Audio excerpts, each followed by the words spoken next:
ბნელი ენერგია, რომელზეც ჩვენ დღეს ვისაუბრებთ, იმდენად საინტერესო და ამავდროულად ბურუსით მოცულია, რომ მას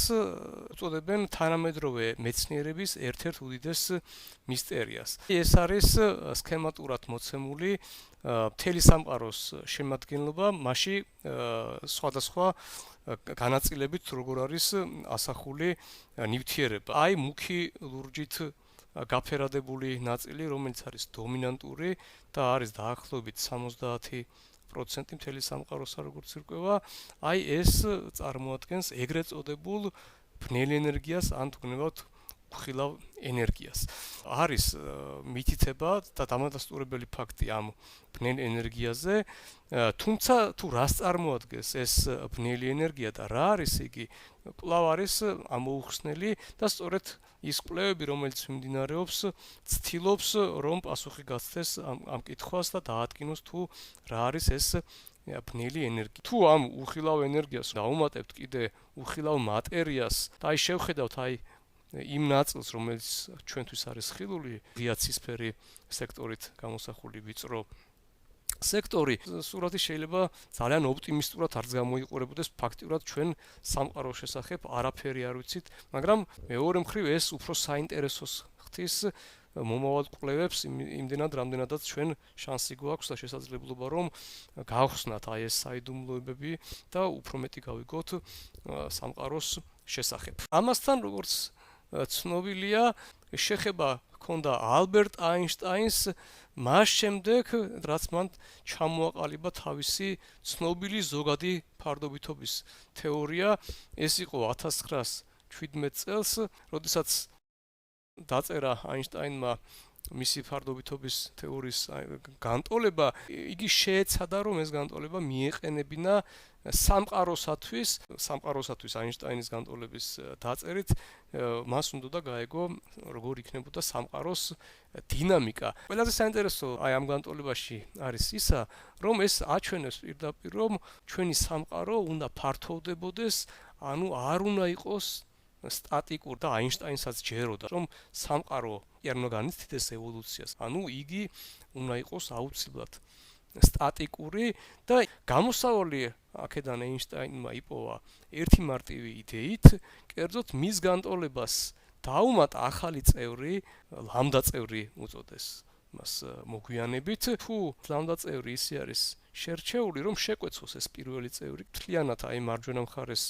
მდგომი ორი წევრის ჯამი შეიძლება იყოს 0 და შესაბამისად ჰაბლის მუდმივა ეს h-ი იქნება 0 და მე მივიღებ სტატიკურ სამყაროს. აინშტაინის განტოლება რო იძლევა გაფართოებად სამყაროს, ამ დასკვნამდე მივიდნენ სხვა მეცნიერებიც, კერძოდ ალექსანდრე ფრიდმანი და ცოტათი მოგვიანებით ჯორჯ ლემეტრმა 1927 წელს იპოვა ამონახსნი, აი რა თქმა უნდა აინშტაინის განტოლების საშუალებით, რომელიც იძლეოდა არასტატიკურ გაფართოებად სამყაროს. ძალიან სწრაფად ამის შემდეგ მოხდა ძალიან მნიშვნელოვანი აღმოჩენა, რომელმაც აი ეს შეხედულებები აინშტაინის შეცვალა და დაადასტურა სამყაროს გაფართოება. ანუ მხარი დაუჭირა იმ მათემატიკურ ამონახსნებს, რომელიც ნაპოვნი ჰქონდათ თვითონ აინშტაინსაც, ფრიდმანსა და ჯორჯ ლემეტრს. 1929 წელს მოხდა ძალიან მნიშვნელოვანი აღმოჩენა და ეს აღმოჩენა ეკუთვნის ასტრონომ ედვინ ჰაბლს, რომელმაც თავისი აღმოჩენებით და კვლევებით დაადასტურა, რომ ჩვენი სამყარო არ არის სტატიკური და უფრო მეტიც იგი ფართოვდება და ძალიან საინტერესო იყო ისა, რომ მან დაწერა კანონი, რა კანონითაც ჩვენი სამყარო უნდა ფართოვდებოდეს. აი ეს ჰაბლის აღმოჩენა შეიძლება ჩაითვალოს არამხოლოდ გასული საუკუნის, არამედ მთელი კაცობრიობის მანძილზე მეცნიერების ყველაზე დიდ აღმოჩენად, იმდენად რამდენადაც მან ძირეულად შეცვალა ჩვენი წარმოდგენა სამყაროზე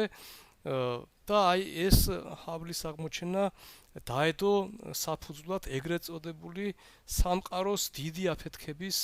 თეორიას. ჰაბლის აღმოჩენამ უტყუარყო რომ სამყარო ფართოვდება და რა თქმა უნდა ამის შემდეგ აინშტაინს აღარ ჰქონდა იმის საფუძველი რომ უერყო ეს გაფართოებული სამყაროს მოდელი მით უმეტეს რომ მისი განტოლებაც იძლეოდა ამ გაფართოებას. აი ამის შემდეგ აინშტაინმა უარყო თავისი იდეა კოსმოლოგიური მუდმივის საჭიროების შესახებ, რადგან აღარ იყო ასე ვთქვათ აუცილებლობა რომ მიეღო მას სტატიკური სამყარო და აი ამ იდეას კოსმოლოგიური მუდმივის დამატების შესახებ მან უწოდა თავისი ცხოვრების, თავისი მეცნიერული მოღვაწეობის მანძილზე ყველაზე დიდი შეცდომა. ირონია არის ისა, რომ როგორც ირკვევა, ეს მისი შეცდომა არ იყო, მაგრამ აი ამ ეტაპისათვის, კერძოდ აი იმ დროს, როდესაც მოხდა ჰაბლის აღმოჩენა, მის საჭიროებას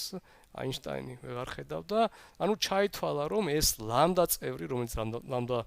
დიდი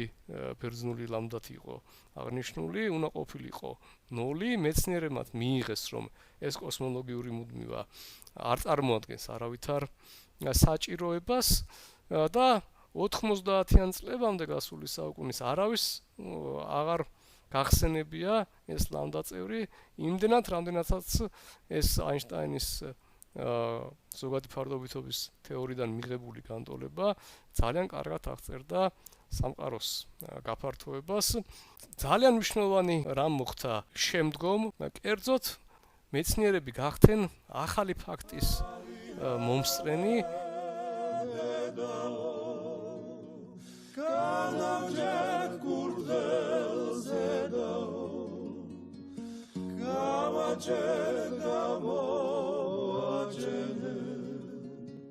Kaushvi